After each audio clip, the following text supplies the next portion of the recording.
In this tutorial, we will guide you through the process of muting specific words from your home timeline on Twitter using your PC. Let's get started. First, navigate to the side navigation menu and click on More. Then select Settings and Privacy.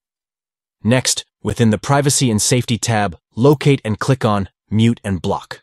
Now, within the Muted Words section, click on the plus icon to add a new muted word. Enter the word that you wish to mute into the provided field.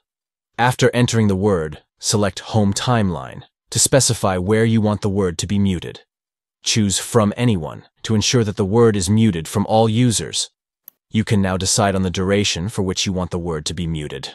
Options include forever, 24 hours from now, 7 days from now, or 30 days from now.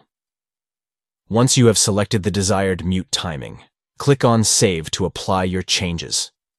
By following these steps, you can effectively manage the content you see on your Twitter home timeline by muting specific words from anyone. Enjoy a more personalized and enjoyable Twitter experience tailored to your preferences.